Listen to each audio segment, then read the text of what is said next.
Hello dear all, welcome to our channel Smart Indian Model School. Smart Indian Model School present Smart Indian EduFun classes. EduFun online classes includes course studies of playgroup to class 12, emotional and communication skills, happiness classes and DIY activities.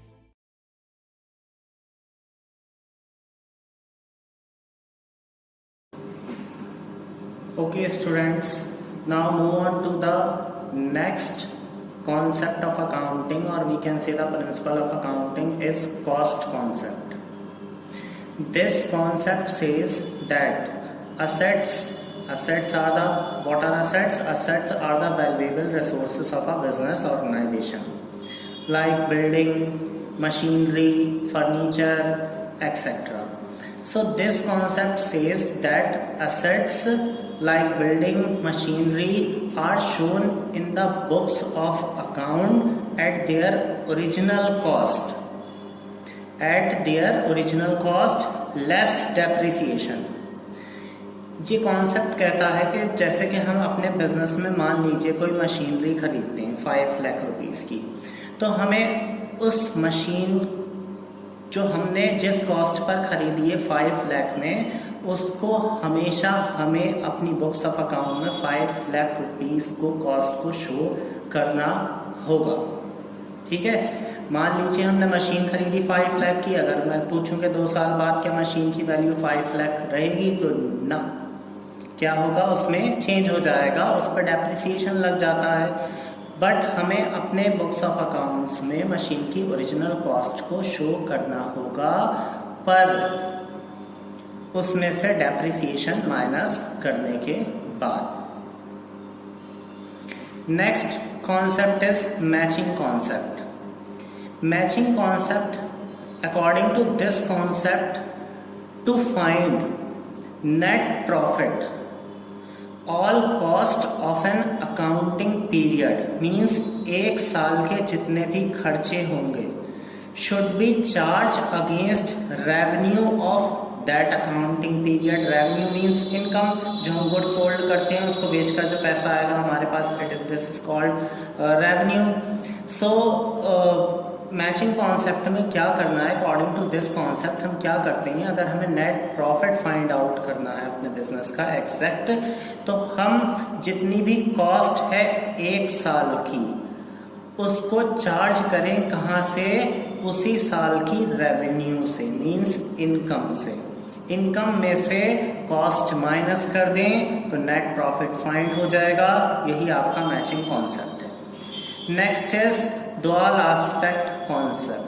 Dual means double. This concept state or says that every transaction affect at least 2 account. ये concept क्या कहता है कि हर transaction का, कोई भी transaction हो, छोटा ट्रांजैक्शन, बड़ा ट्रांजैक्शन, कोई भी बिजनेस का ट्रांजैक्शन हो, उसका इफेक्ट कम से कम 2 अकाउंट पर पड़ना है. मिनिमम 2 अकाउंट इफेक्ट होंगे एक ट्रांजैक्शन से. 3 भी हो सकते हैं, 4 अकाउंट भी हो सकते हैं, बट मिनिमम 2 अकाउंट इफेक्ट होना ही है.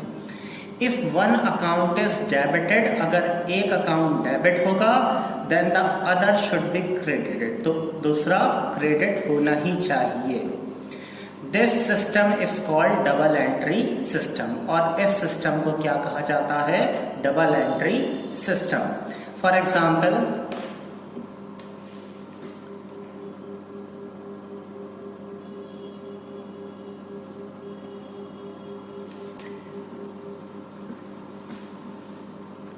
Purchase of furniture, purchase of furniture for ₹1 lakh.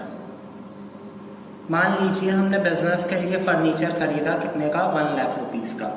तो इससे हमारे 2 अकाउंट इफेक्ट होंगे. एक फर्नीचर, क्योंकि हमने क्या खरीदा, फर्नीचर. फर्नीचर आया हमारे पास, एसेट है, और हमने जब फर्नीचर खरीदा तो हमारे पास से क्या गया, कैश गया। तो ये दो अकाउंट इससे इफेक्ट होंगे, एक फर्नीचर अकाउंट इफेक्ट होगा और दूसरा कैश अकाउंट इफेक्ट होगा। So this concept says that every transaction affect at least two account. If one account is debited, then the other should be credited. In this example, purchase of furniture for rupees 1 lakh, furniture will be debited because हमारे पास क्या आया जब हमने furniture खरीदा, furniture आया, इसलिए debit होगा, और हमारे पास से क्या गया, कैश गया, इसलिए क्रेडिट होगा। Because it is depend on the principle of accounting, और we can say that it is the rule of accounting that debit what comes in, जो चीज आती है वो डेबिट होती है, and credit what goes out, जो चीज हमारे पास से जाती है उसको क्रेडिट किया जाता है।